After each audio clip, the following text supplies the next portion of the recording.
Hi విను, ఒక ప్రశ్న మీకు. ఇచ్చే కొలది పెరిగేది ఏంటి చెప్పగలరా? ఒకసారి ఆలోచించండి. సో ఇచ్చే కొలది పెరిగేది ఏంటి? ఉదాహరణకి నా దగ్గర ఇలాగా రూబిక్స్ క్యూబ్స్ ఉన్నాయి, డిఫరెంట్ షేప్స్లో. నేను ఈ క్యూబ్ మీకు ఇచ్చాను, ఇంకెన్ని ఉన్నాయండి? 2. ఇది కూడా ఇచ్చేసాను, ఇంకొకటి. సో తరుగుతూ ఉంటుంది, అన్నీ తరుగుతూ ఉంటుంది.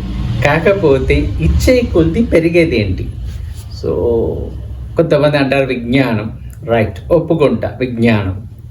సో మనం దాన్ని షేర్ చేస్తే పెరుగుతూ ఉంటుంది. That's quite common, good. So దానికన్నా ఇంకా ఇంపార్టెంట్ అయింది ఒకటి ఉందండి. ఏం చెప్పగలరా? ప్రేమ. సో ఇది మనం ఇచ్చే కొలది అది పెరుగుతూ ఉంటుంది. Love is contagious. సో అంటువ్యాధి లాంటిది అనమాట. మనం ప్రేమ అంటే ఆనందం. మళ్ళా మనం ఒక్క చోట మనం ఆనందంగా ఉన్నామంటే ఆ ఏరియాలో అందరికీ ఆనందాన్ని పంచుతూ ఉంటాం. సో ఈ పాలినేషన్ అలా జరుగుతూ ఉంటుంది, చూసారు కదా. సో ఆ బటర్ఫ్లై ఒక ఫ్లవర్ మీద వచ్చి నెక్స్ట్ అలా అలా పాలినేషన్ జరుగుతూ ఉంటుంది. అట్లాగే లవ్ కూడా, ప్రేమ కూడా. సో కాకపోతే మనలో చాలామంది ఈ ప్రేమని మనం దాచుకుంటూ ఉంటాం. సో ప్రేమని పంచలేం, ఎందుకంటే మనకు అదొక పెద్ద ప్రాబ్లం యాక్చువల్గా. ఆ ప్రేమని వ్యక్తపరచలేమన్నమాట. అంటే వ్యక్తపరచడం అంటే నేను చెప్పేది ఏంటంటే, ఒక అబ్బాయి వెళ్ళి ఐ లవ్ యూ అని చెప్పడం కాదండి. మన కుటుంబంలో నేను చెప్తున్నాను, సమాజం పట్ల లీగల్గా ఉండే విషయాల్ని మాట్లాడుతున్నా.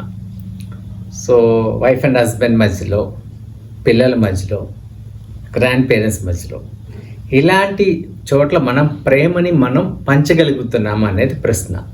సో పంచలేని ప్రేమ అది వేస్ట్ అండి యాక్చువల్గా. ప్రేమ నా మనసులో ఉంది, కాకపోతే మీ మనసులో పెట్టుకుంటే మిగతాలకు ఎలా తెలుస్తుంది? సో వాళ్ళు మిమ్మల్ని ద్వేషిస్తూ ఉంటారు, మిమ్మల్ని ఇష్టపడరు, మీరు చాలా కోపమైన వ్యక్తి అనుకుంటారు, మీరు ప్రేమ లేని వ్యక్తి అని మీరు అనేక ముద్రలు వస్తూ ఉంటాయి.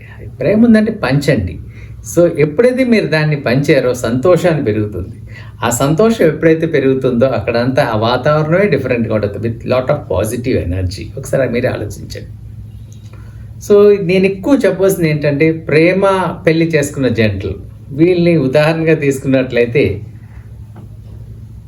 పెళ్ళికి ముందు ప్రేమిస్తూ తిరిగేటప్పుడు నువ్వు నాకు చాలా గ్రేట్, నువ్వే నా జీవితం, నువ్వు లేకుండా నేను బతకలేను, నా సర్వస్వం నువ్వే, చాలా ఉంటాయి కదా రకరకాలుగా. సో ఈ పదాలకి ఏంటంటే జీవితాంతం అది ఉంటే అది సక్సెస్ అని చెప్పొచ్చు. ఈరోజు చూసినట్లయితే పెళ్ళికి ముందు చాలా గాఢంగా ప్రేమించుకొని పెళ్ళైన కొన్ని నెలల్లోనే విడిపోవడానికి కారణం ఏంటంటే, సో వాళ్ళు పెళ్ళికి ముందు చేసింది ఫేకింగా, లేకపోతే ఆ ప్రేమ పొందడం కోసం వీళ్ళు యాక్ట్ చేశారన్నది ప్రశ్నగానే మిగిలిపోతుంది. సో చాలా సందర్భాల్లో ఇదే జరుగుతుంది కదా. నిజంగా మీ భాగస్వామిని మీరు ప్రేమించినట్లయితే ఎందుకు విడిపోవాలి, ఎందుకు ద్వేషించాలి? పెళ్ళికి ముందు ఒకలాగా, పెళ్ళైన తర్వాత ఒకలాగా. ఇది జంటలు ఇద్దరికీ చెప్తున్నాను. అటు మెన్ అవ్వచ్చు, ఇటు ఉమెన్ అవ్వచ్చు, మరి అంతగా ప్రేమించారు కదా. సో ఇదన్నమాట, ప్రేమను లిమిట్ చేస్తున్నాం అక్కడ. అంటే ఆ నిజమైన ప్రేమ కాదనమాట. లవ్ మ్యారేజ్ చేసుకునే వాళ్ళు చాలా లవ్ని ఎక్స్ప్రెస్ చేస్తుంటారు పెళ్ళికి ముందు, తర్వాత తగ్గిపోతూ ఉంటుంది. సో సైకాలజీలో ఒక ప్రిన్సిపల్ ఉందండి. ఏంటంటే ఏ వస్తువు అయినా లేకపోతే ఏ మనిషి అయినా మనకి దక్కకుండా దక్కేటప్పుడు దాంట్లో ఒక డిఫరెన్స్ అనేది అనిపిస్తూ ఉంటుంది. ఏంటంటే ఒక వస్తువు మనకు కావాలని కోరేటప్పుడు దాని యొక్క వాల్యూ పెరుగుతుంది. ఎప్పుడైతే ఆ వస్తువు మన దగ్గరికి వచ్చిందో దాని వాల్యూ తగ్గిపోతుంది. దానికి ఒక మంచి ఉదాహరణ ఇప్పుడు చూపిస్తాను చూడండి. So this is called Kindle. ఈ కిండిల్ అనేది ఏంటంటే, ఇది మన బుక్స్ చదువుకోవడానికి బాగా యూస్ చేయవచ్చు. రియల్గా బుక్స్ ఎలా చదువుతా అలా చదవచ్చు. ఇది నా దగ్గరకు రాకముందు నేను ట్రావెల్ చేసేటప్పుడు ఎయిర్పోర్ట్లో చాలామంది ఇది యూస్ చేసేవారు. నాకు చాలా కోరుకుండేది, అబ్బా నేను ఇప్పుడు ప్రొసెస్ చేస్తాను. దీని మీద చాలా పిచ్చి ప్రేమ ఉండేది. వచ్చిన తర్వాత ఇప్పుడు చూసారా దీని యొక్క పరిస్థితి, బ్యాటరీ కూడా డౌన్ అయిపోయింది, ఛార్జింగ్ కూడా పెట్టట్లా.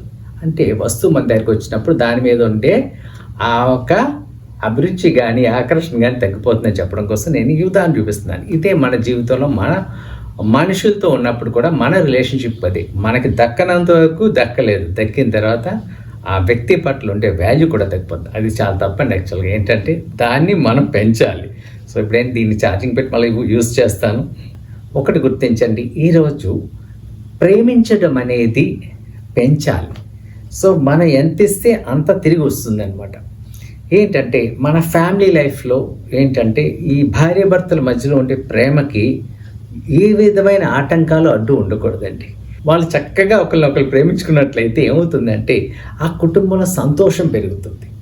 సో ఏంటంటే ఎప్పుడైతే ఆ కుటుంబంలో సంతోషం ఉందో ఆ కుటుంబం ఒక మంచి ఆదర్శమైన కుటుంబం అవుతుంది. ఎలా ప్రేమను పంచవచ్చు కుటుంబంలో అని మనం ఆలోచించినట్లయితే ఏం లేదండి. సో ఒకరినొకరు అర్థం చేసుకోవటం, బిఎస్సి అని చెప్తాను. Bearing, sharing and caring. B for bearing, S for sharing, share చేయటం, సి ఫర్ కేరింగ్, కేర్ చేయటం. ఒకరి పట్ల ఒకరి ప్రేమని ఇలా పంచుకోవచ్చు. సో ఈ యొక్క ఫార్ములా, బిఎస్సి ఫార్ములా మనం ఎప్పుడైతే మన కుటుంబాల్లో ఇంప్లిమెంట్ చేస్తామో ఆ కుటుంబం బాగుంటుంది. ఇంకోటి ఏంటంటే మనం చూసినట్లయితే చాలా దాంపత్య జీవితంలో నా భర్త నన్ను ప్రేమించట్లేదు, నా భర్త నన్ను స్పర్శించట్లేదు, నా భర్త నన్ను ముద్దు పెట్టుకోవట్లేదు, నా భర్త నాకు ఐ లవ్ యూ చెప్పట్లేదు అని చెప్పి డైవర్స్ తీసుకున్న కేసులు చాలా ఉన్నాయి. సో ప్రేమను కోరుతున్నారు. అట్లాగే భార్య దగ్గర నుంచి భర్త, భర్త దగ్గర నుంచి భార్య కూడా. సో ఏంటంటే కుటుంబంలో పిల్లలు పుట్టగానే చాలామంది ఏంటంటే ప్రేమకు దూరం అవుతారు. తప్పండి. కుటుంబంలో మీరు ప్రేమని పిల్లలు పుట్టినప్పుడు కూడా, పిల్లలు ఎదిగినా సరే మీరు ఆ ప్రేమని మీరు మీ మధ్యలో ఉండే ప్రేమని మీరు అదే స్థాయిలో పంచుకోవాలండి. నా దగ్గర కౌన్సిలింగ్కి వచ్చే కేసులు ఉన్నాయి. పిల్లలు పెద్దవాళ్ళు అవ్వారు కదండి, మా వారి దగ్గర పెద్ద బాబు, నా దగ్గర చిన్న బాబు పడుకుంటాడండి, లేకపోతే మేమందరూ ఒకే గదిలో పడుకుంటామండి. పిల్లలు ఏమనుకుంటారో, సో పిల్లలు ఏమనుకోరండి, వాళ్ళు ఎదుగుతున్నారు కదా, వాళ్ళకి కూడా తెలియాలి తల్లిదండ్రులు అంటే ఏంటి, భార్య భర్తలు అంటే ఏంటి, వాళ్ళు ఎలా ఉంటారు, మన రోల్ మోడల్స్ కావాలి. అంతే తప్ప మన ప్రేమకు అడ్డుకట్టలు వేసుకొని మనం త్యాగం చేయవలసిన పని లేదండి. సో ప్రేమ అనేది పంచడానికి ఉన్నది. యాక్చువల్గా ఒక కుటుంబంలో ప్రేమ ఉంటేనే ఆ కుటుంబం సక్సెస్ అవుతుంది. ప్రేమించడానికి ఇంకొక ఉదాహరణ చెప్తాను మంచిది. సో అన్ని పూట్లు కుదరకపోవచ్చు, ఆఫీసో లేకపోతే వర్క్, కాలేజెస్ ఉంటాయి. కనీసం రాత్రిపూట సప్పర్ కలిసి చేయండి. అంటే ఒక ఫుడ్ అయినా కలిసి చేయండి, ఒక మీల్ అయినా కలిసి చేయండి.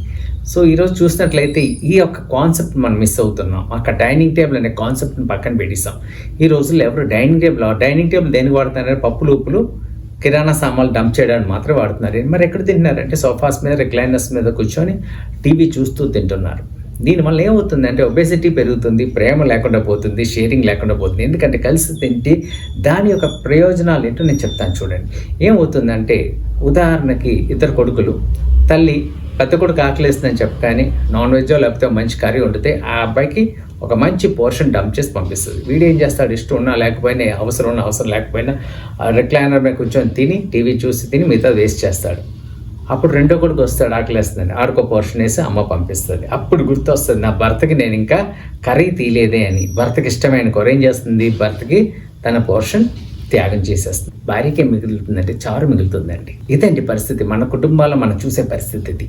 దీనికి భిన్నంగా కలిసి భోజనం చేస్తే ఏమవుతుంది, షేరింగ్, లవ్ ఇక్కడ ఏర్పడుతుంది. ఎట్లా అంటే అవసరం ఉన్న వాళ్ళు అవసరం ఉన్నంత తీసుకుంటారు, మిగతా వాళ్ళు వేస్ట్ చేయరు, మిగతా వాళ్ళకి షేర్ చేయడం మొదలు పెడతారు.